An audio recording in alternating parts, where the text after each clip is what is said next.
तो गाइस खैरियत से मैं धीर पहुंच गई हूँ। ये होटल आ चुका है। होटल पहुंच के ये रूम मुझे मिला जो मुझे बिल्कुल भी अच्छा नहीं लगा। तो मैंने पहले डिसाइड कर लिया कि मैं सुबह होती है इसको चेंज करवा लूंगी। नेक्स्ट मॉर्निंग मैंने अपने बैग की अनपैकिंग की। पता नहीं वो कौन लोग होते हैं जो होटल पहुंचते ही अपने सूटकेस को अनपैक करना शुरू कर देते हैं, झटपट से कपड़े वगैरह सारे कपड़े में लगा देते हैं। मुझे तो ये नहीं होता बिल्कुल। तो यूजली मैं कपड़ों को सूटकेस में ही रखती हूँ, इनको मैं बाहर नहीं निकालती। तो गाइस मैं सिर्फ 2 ही सूट लाई थी, ज्यादा पैकिंग भी बहुत मुश्किल होती है। एक मैंने नमाज की चादर रखी हुई थी और साथ में 2 सूट रखे हुए थे। इसके अलावा दूसरी साइड में मैंने एक सन ब्लॉक रखा हुआ था विच इज अ मस्ट। उसके अलावा मैंने अपने पास एक छोटा सा बॉक्स रखा था जिसमें मैंने अपनी एक स्मार्ट वॉच रखी हुई थी और गले में पहने एक 2 मालाएं थी। ज्यादा खास कुछ मैं इसलिए लेकर नहीं आई थी क्योंकि मैंने ऑलरेडी हाथ में ये 2 ब्रेसलेट्स पहनी हुई है और एक रिंग ऑलरेडी मेरे हाथ में होती है। और फनी बात तो ये है कि मैं कपड़े इतने ज्यादा नहीं लेकर आई जितने मैं मेडिसिन लेकर आ गई हूँ। तो गाइस जितने भी ऑन एंड ऑफ ट्रैवल करने वाले लोग हैं उन सबको मेरी एडवाइस है, हमेशा अपने पास इस तरह से एक ट्रैवल किट बना के रखा करें जिसमें आप ये जरूरी चीजें रखें जैसे मेडिसिन वगैरह, टूथब्रश और टूथपेस्ट जरूर रखा करें क्योंकि यू नेवर नो होटल में आपका स्टे होता है, वहाँ पे आपको ये सब मिलता है या नहीं मिलता। उसके अलावा ये विक्स या जो बाम होती है क्योंकि वेदर चेंज की वजह से आप फ्लू का शिकार हो सकते हैं। उसके अलावा सर दर्द की मेडिसिन जरूर रखा करें क्योंकि ट्रैवल के बाद जो है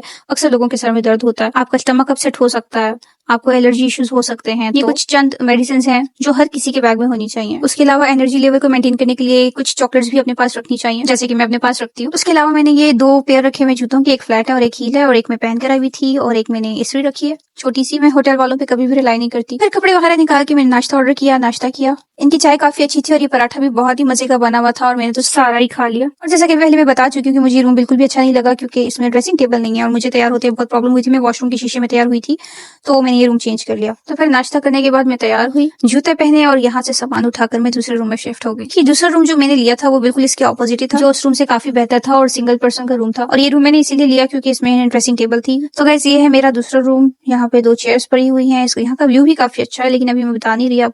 तो गाइस यहाँ पे मैं अपना सामान वगैरह शिफ्ट करवा के मैं वापस चली गई अपने काम से, जिस काम से मैं आई हुई थी। वगैरह खत्म करने के बाद हम लोग बाहर निकल गए बाकी दिन को थोड़ा सा एक्सप्लोर किया जाए। गर्मी बहुत ज्यादा थी, कुछ खास घूमने फिरने की जगह भी नहीं थी तो हम वापस आ गए। फिर रास्ते में हमने आइसक्रीम खाई। फिर बाकी का दिन गुजारने के बाद हम फाइनली पेशावर के लिए रवाना हो गए। बाकी का सफर बहुत सुकून से गुजरा या यूं कह ले कि सोते सोते गुजरा और जब मेरी आंख खुली तो मेरा घर आ चुका था। तो ये था मेरा दीर का सफर। इतनी एक्साइटमेंट के साथ में वहां पे गई थी वो तो मेरी खत्म ही हो गई थी, लेकिन फिर भी मुझे इस बात की खुशी है कि मैंने केबीके की एक और नई जगह देख ली। तो गाइस कमेंट में बताइएगा आपका फेवरेट सिटी कौन सा है। अगले व्लॉग में मिलेंगे। Take care, bye bye.